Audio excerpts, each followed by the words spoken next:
আসসালামু আলাইকুম। খুব গুরুত্বপূর্ণ কিছু কথা বলবো, মনোযোগ সহকারে শুনবেন। আর এইটা যথাযথ মানুষের কাছে পৌঁছানোর জন্য ভিডিওটা শেয়ার করবেন।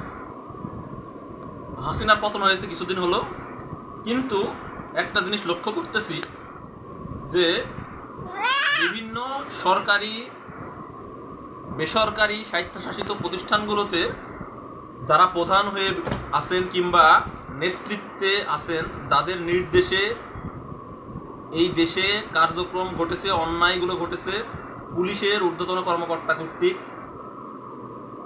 খুন গুম হত্যা চলেছে, নির্যাতন চলেছে এবং বিচার ব্যবস্থার প্রতিও মানুষের অনাস্থা সৃষ্টি হয়েছে।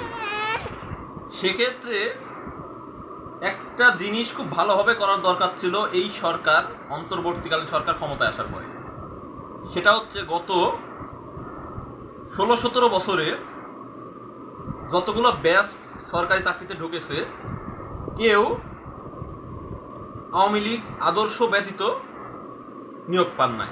সেক্ষেত্রে প্রথমে এই সরকারের উচিত ছিল এই সব অফিসার বা প্রধানদের দায়িত্ব থেকে সরিয়ে দেওয়া এবং তাদেরকে আটক করে অন্যায়ের অপকর্মের তথ্যগুলো সংগ্রহ করা এবং জবাবদিহি বিচার নিশ্চিত করা। কিন্তু বিষয়টা যে লক্ষ্য করতেছি সেটা হচ্ছে যে এই জিনিসটা হচ্ছে না, না আইন শৃঙ্খলা বাহিনীর মধ্যে, না সরকারি দপ্তরে।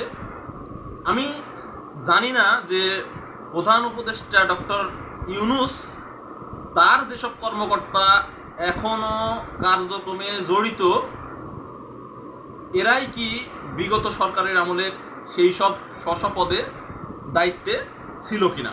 যদি থাকে বিষয়টা খুবই মারাত্মক হবে এবং এইটা আসলে এই সরকারের প্রতি এবং দেশের প্রতি একটা হুমকি স্বরূপ হিসাবেই মনে হবে।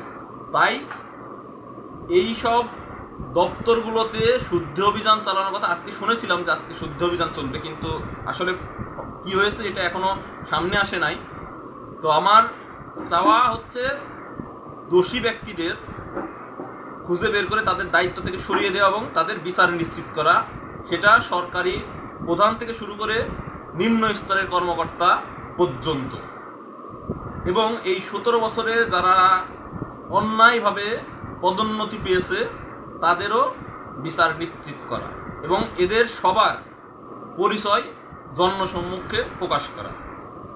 এই কাজ যদি না করতে পারি, এত রক্তের বিনিময়ে, ত্যাগের বিনিময়ে যে ছাত্র জনতার আন্দোলন সফল হয়েছে, এইটা যে কোনো সময় ভেস্তে যেতে পারে, কারণ ষড়যন্ত্র কিন্তু এখনও চলছে। বিষয়টা মাথায় রাখতে হবে। ধন্যবাদ।